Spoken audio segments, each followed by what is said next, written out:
was a late Thursday night, and I was working the closing shift at the grocery store, just as I did every week. As usual, the store was pretty empty by 10 p.m., and I was starting to clean up and get things ready for the next day. I was used to working alone at night, but something about this particular evening gave me an uneasy feeling. I tried to shake it off as I wheeled my cleaning cart down the aisles, tidying up stray pans that customers had abandoned. The store was eerily quiet, except for the occasional humming of the refrigerators. As I turned down the cereal aisle, a box of cornflakes suddenly fell off the shelf, startling me. I laughed at myself for being so jumpy and placed the box back on the shelf. "Get a grip. It's just your imagination," I muttered. But the uneasy feeling persisted. I couldn't shake the sense that I was being watched. The hairs on the back of my neck stood up, and I found myself glancing nervously down each aisle as I walked past. Finally, it was time to lock up. I did a final sweep of the store and verified the security cameras and alarm system were on. As I went to exit, the motion sensor on the door didn't go off. I waved my arms, but nothing. With the doors locked for the night, I'd have to call the manager to let me out once I was done. As I turned to go finish closing up, a loud crash rang out from somewhere in the rear of the store. I froze, my heart pounding in my ears. "Hello," I called out shakily. Silence followed, slowly and cautiously. I inched my way towards the back, peering down each aisle as I grasped my cleaning spray bottle tightly. As I neared the dairy section, I smelled an intensely foul, rotten odor. I gagged and covered my nose. The rancid smell led me towards the large walk-in refrigerator. The door was ever so slightly ajar. Another crash sounded from inside, followed by a sickening, slick squelching noise that turned my stomach. Nearly paralyzed by fear, I reached out a trembling hand and slowly pulled the heavy door open. A wave of putrid air rushed out as I looked inside. What I saw will haunt me forever. Here is one possible chilling ending for the grocery store horror story. As the door creaked open, the foul smell overwhelmed me. I choked back vomit, peering into the dimly lit refrigerator. There, lying on the floor in a puddle of dark ooze, was a mutilated body. It was one of the store managers, though I could barely recognize her through the gore. Her eyes stared vacantly up at the ceiling, a jagged gash torn across her throat. Crimson footprints led away from the body, trailing blood down the aisles of milk and eggs. She must have stumbled in here after being attacked, desperately trying to hide. A creaking sound made me whip around. The door to the freezer room swung slowly open. A tall, shadowy figure stepped out, dripping with blood. In its hands, it carried a long, blood-stained knife. I opened my mouth to scream, but no sound came out. The figure lunged towards me, impossibly fast. I felt the knife slash across my chest as I turned and ran. Stumbling through the dark store, I screamed for help. My attacker's footsteps pounded after me. I made it to the front of the store, pounding the doors, begging to be let out. The glass doors rattled but wouldn't budge. Footsteps closed in behind me. As I turned to face my fate, the security alarm finally began blaring. My screams echoed through the empty store as the knife slashed again and again. The floor became slick with blood. Then, everything went black.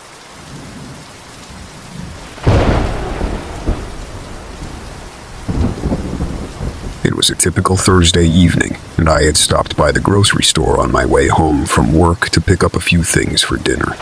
As I wandered through the aisles grabbing milk, bread, and veggies, I noticed the lights seemed to be flickering overhead. I figured it was just faulty wiring in the old building. After getting everything on my list, I headed to the front to check out. The store was oddly empty except for the cashier. As she rang up my items, the lights continued to sporadically blink on and off. We exchanged nervous glances as an uneasy feeling came over me. Just as she told me my total, the lights cut out completely, leaving us in pitch blackness. The emergency lights kicked on, bathing everything in an eerie red glow. My heart started racing as the cashier and I looked around. That's when the screaming started. It sounded distant, but blood-curdling nonetheless. The cashier's face went white. "Did you hear that?" I whispered. She nodded slowly. The screams got louder and more terrified, adrenaline pumping through me. I told the cashier to call 911 while I went to investigate. She pleaded with me not to go, but I couldn't just stand there. I cautiously made my way toward the back of the store. As I reached the dairy section, the smell hit me first. The thick metallic scent of blood hung heavy in the air. Peering down the aisle, my blood ran cold at the sight. On the floor was a mutilated body, the face hacked and slashed beyond recognition. My hands shaking, I stumbled backward, only to bump into something solid. A rough hand grabbed my shoulder as I spun around to find myself face to face with the attacker. He looked wild-eyed and crazed, a bloody knife clutched in his other hand. I opened my mouth to scream, but no sound came out. I opened my mouth to scream, but no sound came out. He raised the knife above his head, ready to strike. I clenched my eyes shut and braced for the impact. But just then, the lights flickered back on as police sirens wailed in the distance. The attacker's eyes went wide with panic. He dropped the knife and fled before the cops arrived. I collapsed to the floor, my whole body trembling. I don't know how I made it out of there alive, but it's a night I'll never forget. I still have nightmares about those petrifying screams and the deranged look in that man's eyes. Going to the grocery store hasn't been the same since.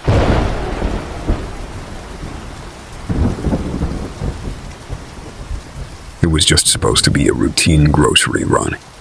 I was low on milk and bread, so I headed to the store around the corner like I've done 100 times before. As soon as I walked in, something felt off.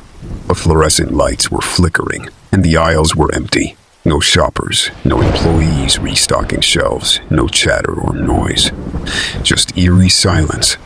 I grabbed a basket and went down the first aisle to get milk. That's when an ear-piercing scream shattered the stillness. It sounded like a woman crying out in pure terror. The hairs on my neck stood up as I froze. Was someone being attacked? My instincts told me to get out of there immediately, but my curiosity got the best of me. I had to know what was going on. Quietly, I crept toward the source of the scream at the back of the store. A faint whimpering echoed from the freezer section. As I reached the end of the aisle, the sight made my blood turn to ice. A woman lay crumpled on the floor, gasping for air as the life drained from her eyes. Standing above her was a man clutching a blood-soaked knife. Our eyes locked for a brief moment before he lunged at me. I barely had time to react. I darted down the aisle, weaving through displays as his footsteps pounded behind me. The exit felt miles away as I pushed my legs to run faster. I could hear his ragged breathing behind me, feel his knife swiping at the air inches from my back. Just as I made it to the checkout lanes, my foot caught on a spilled display of candy bars. I crashed to the tile floor, the wind knocked out of me. Helpless, I flipped over just as the man towered above me, raising the dripping knife over his head. This was it. But as he swung down, the front doors flew open and police flooded the store with guns drawn. The man froze, then dropped his weapon and surrendered. My body shook with relief and shock. I had barely escaped becoming his next victim. Even now, I still can't go down the grocery aisle without my pulse racing, afraid of what might be waiting for me on the other side.